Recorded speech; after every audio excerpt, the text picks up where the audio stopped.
This season of the Urban Conservative Podcast is brought to you by Newton for Senate, working to improve education, reduce taxes, and keep North Carolina #1 for business. Find out more at newtonforsenate.com. This episode of the Urban Conservative has also been sponsored by Case Technology Consulting. Help your business get value out of its data and become more efficient and streamlined. Case Technology Consulting. Check out the link in the description. NASCAR. Do you like a Tribe Called Quest? Well, you gonna love the Urban Conservative.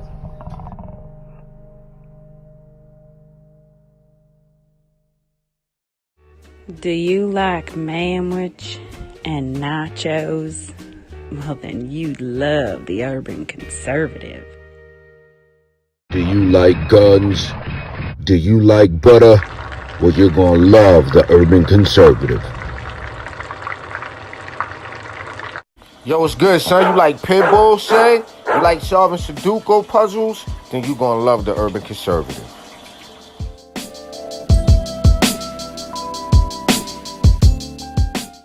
Hey, buddy, if your car making a sound like this, you might want to get you some power steering fluid and check out the Urban Conservative Podcast. Are you repulsed by the idea of drag queen story time at your local library, but enjoy Carol Baskin TikTok memes? Then you would enjoy the Urban Conservative. Do you want to slap your boss and then go home and make yourself some golden brown pancakes covered in butter and freshly made warm boysenberry syrup? Then you'll love the Urban Conservative. You're a little over Cardi B, and you're repulsed by the thought of Hogmaw. Check out the Urban Conservative. You ready?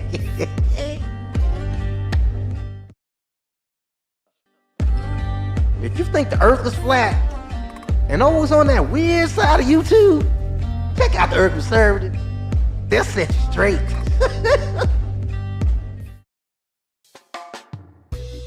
If you're in a chasing dopey and you love South Fishing Festival, check out the Urban Conservative. All right, ladies and gentlemen, you know what it is. It is Thursday, July 11th. It's time for Top of the Morning, each and every Monday through Friday, 10 a.m. right here on the Urban Conservative.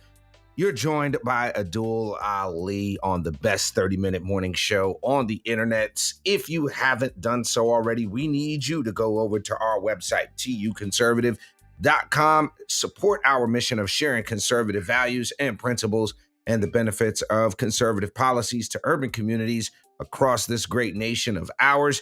You can support us by sponsoring an ad here on the Urban Conservative, grabbing yourself a work privilege t-shirt, or Urban Conservative mug, or Hamilton plan, so you can join one of the fastest growing conservative outlets on the internet as well.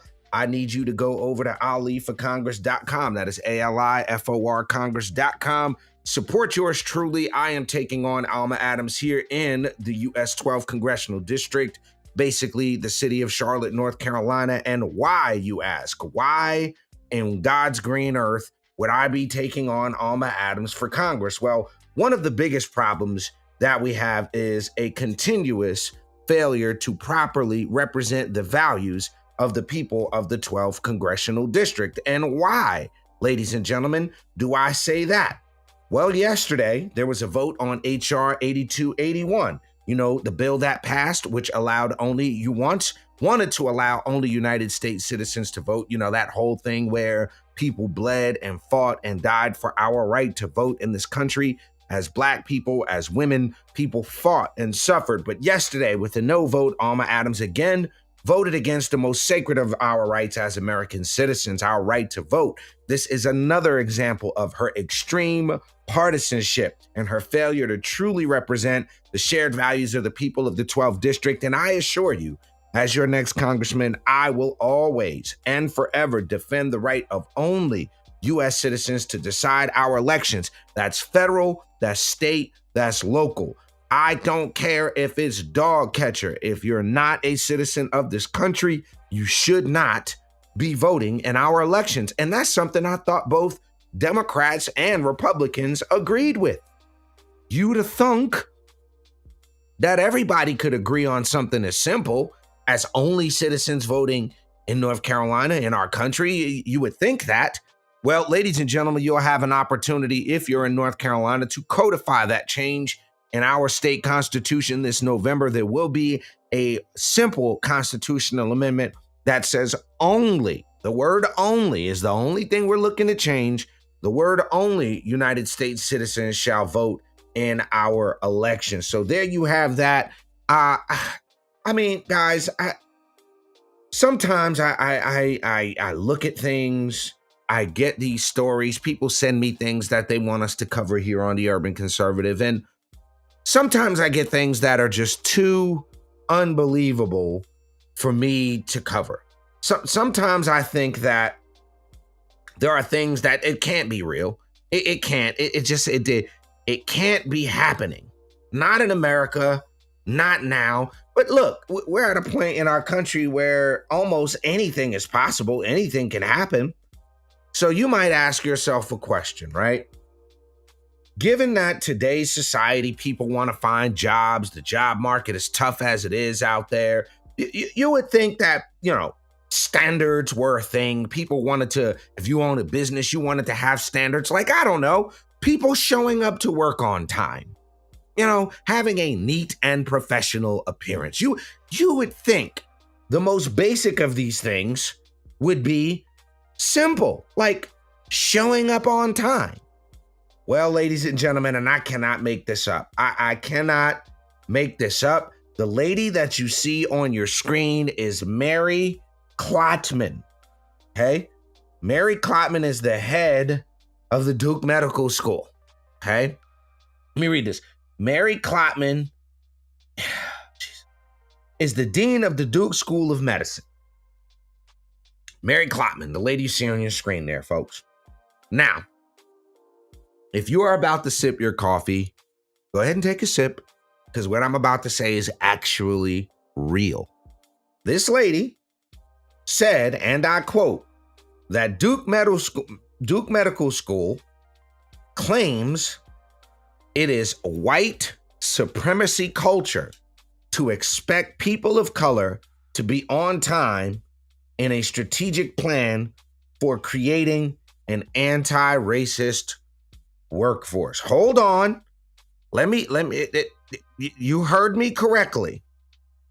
Being on time, being punctual, being professional, being on schedule, being where you said you were going to be when you said you are going to be there is white supremacy, ladies and gentlemen. According to this educated jackass right here, being on time is racist. The Duke Medical School said its goal is to catalyze anti-racist practice through education in a 2021 plan entitled Dismantling Racism and Advancing Equity, Diversity, and Inclusion in the School of Medicine. If there's one place where I don't think race should have any say, it's in a medical school. You know why? I don't want the black doctor. I don't want the Asian doctor. I don't want the Hispanic doctor just because they are the black, the Asian, or the Hispanic. I want the best doctor, period.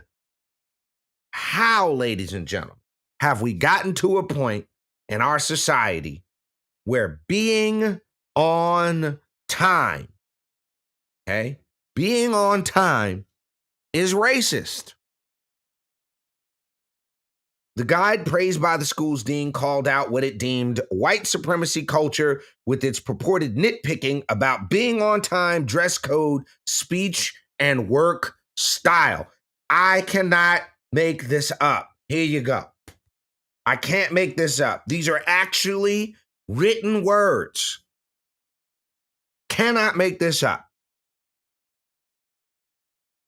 I'm almost speechless.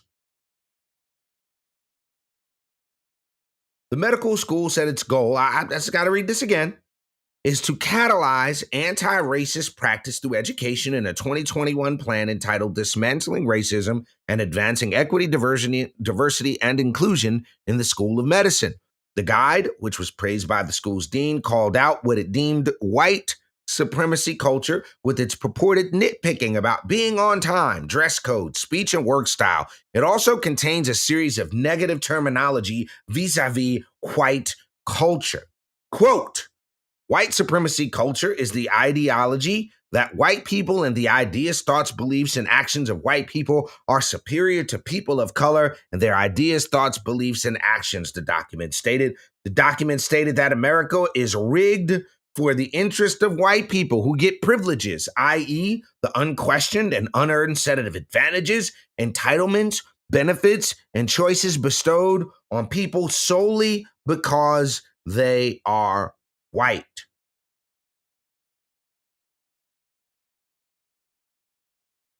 I cannot, ladies and gentlemen, make this up. Okay, cannot make this up. Okay, but what I want to point out, okay, what I want to point out, and I'm going to do this. I'm going to lose some people with this, but these people had white privilege apparently. The poor white folks of Appalachia have apparently some sort of privilege that, unbeknownst to them, they had available to them the whole time. This idea now is that being on time is white supremacy culture, ladies and gentlemen. CRT scholars note that the social construction of race and racism is a regular component of American society. It is embedded in structures such as law, culture, and economics, which supports the interests of white people. Which white people? Which white people? Are we talking about Russian people? We talking about French people? We talking about Jewish? We're like, which white people? Do these people not recognize that there is not one set or group of white people? This is one of the most asinine things we've had to cover here on Top of the Morning, folks. Let's continue. Duke School of Medicine, populations by race, academic year 2023. Okay? Small amount of black people, 16% on staff, a small amount on faculty, 12% on house staff, a very small percent of postdoctoral appointees. Health profession students make up about 13%, which is roughly population proportional. Biomedical PhD students are about 8%. In the workplace, white supremacy culture explicitly and implicitly privileges whiteness and discriminates against non-Western and non-white professionalism standards related to dress code, speech, work style, and timeliness, the document said.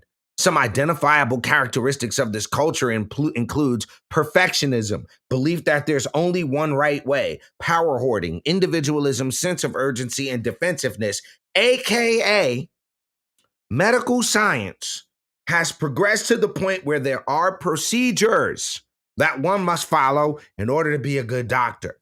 And y'all want to skirt these procedures for the sake of some BS color correctness. Okay? This is absolutely asinine, folks. You cannot make this stuff up. I know I'm staying my black butt out of a Duke hospital. I don't want the DEI doctor. I don't want the DEI anesthesiologist. I don't want the DEI orthoscopic surgeon. I don't want the DEI doctor. I want the best doctor, period. I don't care what color they are. I don't care about their personal opinions of my race. I want the doctor that has been trained properly, that is going to show his ass up to surgery on time, that's going to look professional. Come on, folks. Where are we as a society when we now have to worry about being on time is racist? Yikes, ladies and gentlemen. You're rocking here on Thursday, the 11th. It's Top of the Morning here on the Urban Conservative. We're going to be right back after this quick commercial break. Y'all don't go nowhere here on Top of the Morning. Front the opioid crisis. But it turns out that was just another broken campaign promise. Here's what really happened under Stein's leadership. Drug overdose deaths in North Carolina have more than doubled. In 2021, 4,041 people in North Carolina lost their lives to overdoses, the highest number of overdose deaths in a single year ever in North Carolina. And fentanyl overdose deaths have increased more than 650%. Stein can't be trusted to protect North Carolina's kids and families. Hi, ladies and gentlemen, you're back. It's top of the morning for Tuesday, July the 11th, 2024. And we actually started on time, ladies and gentlemen. Look at that. A thing, right? Duke Medical School wants you to believe that being on time is being white, ladies and gentlemen. That's what they want you to believe. If you are on time, that is white supremacy. Interesting. Well, Democrats are further imploding, as if we haven't had enough of the Democrats imploding already. I personally have not had enough of the Democrats imploding. I hope they implode some more. But would you believe this? The Democrats are now saying that there are folks in the Democrat Party who don't want Kamala Harris to succeed Joe Biden because she's black. I don't even know if she's black. Her daddy's Jamaican, her mama's Indian. I guess that makes her black. I still haven't got the memo on what it takes to be in the black club. A lot of my black friends are confused as all get out because they'll tell you you have to be a foundational black American. But Obama was black. His daddy was African. His mama was white, but he black. Yeah, whatever. In a column for the pro-woman, pro-LGBT news site, The 19th, an editor said that Harris was initially omitted from media discussions about who would replace Biden if he left the race. Aaron Haynes suggested that Harris faced snubs from the white Democrats who were dismissing her chances of getting the nomination and beating former President Trump because she's black. Quote, Harris was among Biden's staunchest and swiftest defenders after a poor performance of the first presidential debate of the 24 cycle on June 27th. Nervous, mostly white, Democrats began raising questions about Biden's age and capacity to continue, and some called for him to step aside. But some of the early talk of a potential successor routinely skipped over the sitting vice president. End quote. The former race reporter for the Associated Press, what the flying Farfignugan is a race reporter? Can somebody tell me what a race reporter is? Is that somebody whose job it is to stoke racial tension? The heck is a race reporter? The former race reporter for the Associated Press said the first female vice president who is Afro. Oh, wait. Hold on. I gotta do this. I'm just gonna share it. What the heck is an Afro-Jamaican? Can somebody help me with they're coming up with these new terms almost daily, and it's hard to follow. The heck is an Afro-Jamaican? The former race reporter for the AP also said the first female vice president who is Jamaican and Indian. You got to try to slick the Afro in there so that she's black, because as far as I know, Jamaicans was black. There's some white Jamaicans, but when you say Jamaican, you mean black. And Indian descent faced other slights in how her potential candidacy was discussed. In the last few days, Harris has entered the conversation. Familiar criticisms of her leadership, readiness, and ability to effectively message to and connect with voters have resurfaced. She is frequently referred to simply as Kamala by the press and was the first DEI president in recent New York editorial by a GOP congressman. She is the DEI vice president. Are we going to argue that she was hired because she did such a great job as the attorney general for the state of California? Are we going to argue that Kamala Harris has done a bang-up, knock-em-down job as the vice president in charge of the border? Are we going to act like this lady is not known for her superb salads of words? Are we going to act like this isn't the person who is unburdened by what has been, unburdened by what can be? What the? No, the reason people are not putting Kamala Harris in the conversation on the Democrat side is because she is terrible. She is terrible. As a human being, she's terrible. That cackle. She has no place being in control, in charge, as the chief executive officer of the United States. She is not qualified. You're not qualified. In the words of T.K. Kirkland, you're not qualified to be the commander-in-chief. If the president and vice president were two white males, there wouldn't be this strong discussion about who could or should be selected in the political process if the president has decided to not move forward, Carr said. Harris has run, won, and governed at every level, including sitting steps away from the Oval Office where she will never sit. She continues to show up every day doing the job of the vice president. What has she done? Can anybody get in the comments? Democrat, Republican, unaffiliated, love us, hate us. What exactly has Kamala Harris done? Can anybody share with us what Kamala Harris has done? I don't know what she's done. But this is another example of the implosion of the left. They're screaming racism against themselves as if we all don't know that the Democrats are the party of the KKK, as if we all don't know Democrats are the party of no diversity, no real true diversity. They just want that skin surface, skin level diversity. That's all they want. They don't really care about diversity of thought, diversity of opinion. They don't care about that. I hope Joe Biden stays in the race. I wish Republicans would stop calling for Joe Biden to step down. Let's leave Joe Biden and Kamala Harris right where they are. Okay? That's what we need to do. Ladies and gentlemen, we're going to take one more quick commercial break here on Top of the Morning. We're going to come back and talk about this idiot with this name thing. We'll be right back here on Top of the Morning. Don't go nowhere. Front the opioid crisis, but it turns out that was just another broken campaign promise. Here's what really happened under Stein's leadership. Drug overdose deaths in North Carolina have more than doubled. In 2021, 4,041 people in North Carolina lost their lives to overdoses, the highest number of overdose deaths in a single year ever in North Carolina. And fentanyl overdose deaths have increased more than 650%. Stein can't be trusted to protect North Carolina's kids and families. Country illegally cast a ballot. It takes the power of your vote away. Visit onlycitizens.vote to find out how you can contact your legislature and get them to pass a citizens-only voting amendment. Again, visit onlycitizens.vote and defend your right to vote.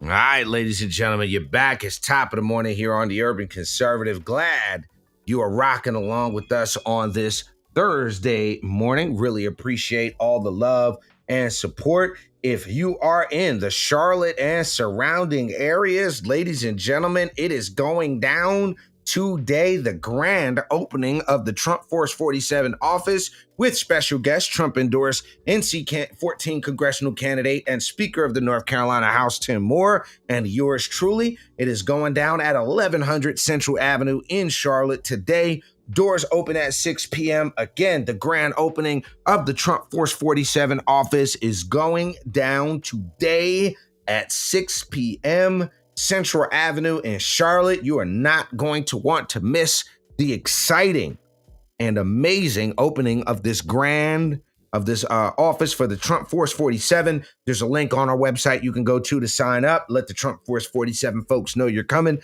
I got to give a big shout out to my man Garrison Bell.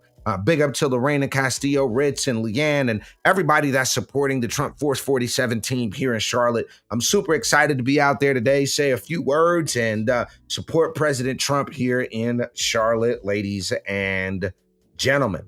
Now, last story of the morning. Y'all aren't going to believe this. Now, you might ask yourself, ladies and gentlemen, what's in a name, okay? So, some of you may go, what's in a name? And there was some years ago, it was a story about what a girl, her name, I think the mama named her Tempest, Tempstress instead of Tempest. And the girl went on to become a stripper and all kind of things. So there's a lot of power in a name. But in a lawsuit obtained by CNN, a Black Detroit man filed a claim against the hotel for employment discrimination. The man, Dwight Jackson. Now, for the record, Dwight Jackson is an up-in-the-air name, ladies and gentlemen. I can't tell if Dwight Jackson is a black man, I can't tell if Dwight Jackson is a white man. All I know is that's a man's name. If I got a resume and it said Dwight Jackson, I wouldn't know if that was a white or a black guy. Dwight Jackson alleges that he was only offered a job interview after changing the name on his resume from Dwight Jackson to John Jabrowski. The lawsuit alleges Jackson was denied a job in violation of Michigan Elliott Larson Civil Rights Act. During the period of January to April 2024, the 27-year-old black man named Jackson applied for various positions at the Shinola Hotel in downtown Detroit, such as receptionist. As a receptionist stated in the lawsuit, the Shinola is described as a luxury hotel on its website. I don't know if the name Shinola rings luxury to me. Jackson's lawyer, John Marco, shared Jackson's resume with CNN, which shows a history of steady employment, including positions as a front desk agent at upscale hotels in Detroit, such as the Marriott Westin Book Cadillac and David Whitney Hotel, both of which are described as luxury or luxurious establishments. Mr. Jackson, quote, had applied for the job that he was eminently qualified for, Marco, a civil rights attorney, told CNN. However, Shinola Hotel did not offer Jackson an interview. In April 24, after receiving no response to his initial job application, Jackson reapplied with one significant modification: his name. So you lied. According to the lawsuit, Jackson applied to the Shinola Hotel twice for similar positions using the alias John Jabrowski, a name that appears more Caucasian. Both applications included nearly identical resumes, with the only difference being the dates of previous employment. The lawsuit alleges that Jackson received multiple interview offers within the same week after applying with the name John Jabrowski. If he had worked in other hotels in the area, what's the likelihood that somebody knew who he was, had worked with him, and probably didn't want to work with him again? Did we think that out? The lawsuit alleges that Jackson established that the defendant's consideration of candidates was based on the racial appearance of the applicant's name. What the flying farfignugan does that even mean? Does John Smith appear to be one thing or the other? Does matter of fact, my good friend Clarence Henderson is named, he's a black guy, he's named after a white guy named Clarence. So now Clarence is a black name? The lawsuit to be denied a job in 2024 in your hometown for the color of your skin goes beyond dollars and cents. It goes into the psyche of a person, Marco said. The post, Black Man Sues for Discrimination After appeared first on Hollywood Unlocked. Now look, folks. What about Disney not hiring white people? What's going on now where you can't get a job if you're white? All of these companies, Boeing getting caught up in the mix. All of these companies saying white guy need not apply. Where are we as a society when this is the case? And I'm going to tell you, this sounds like a money grab more than anything else, because you actually falsified an application. Makes any sense? Now, the other side of this guy had a fairly ubiquitous name, Dwight Jackson. I don't know if that's white or black. You might have had something. If your name was Jamira Rockaquan Tashe Monte Evans, you might have been on to something. But this idea that Dwight Jackson, they refused it, nah, probably somebody knew who you were, sir, and didn't want to work with you. Bottom line. Well, ladies and gentlemen, there you have it. Top of the morning for Thursday, July the 11th, 2024. Remember, if you are in the Charlotte area, the grand opening of the Trump Force 47 office, doors open at 6 p.m. Address is 1100 Central Avenue in Charlotte. That goes down today at 6 p.m. Got to give a big, massive shout out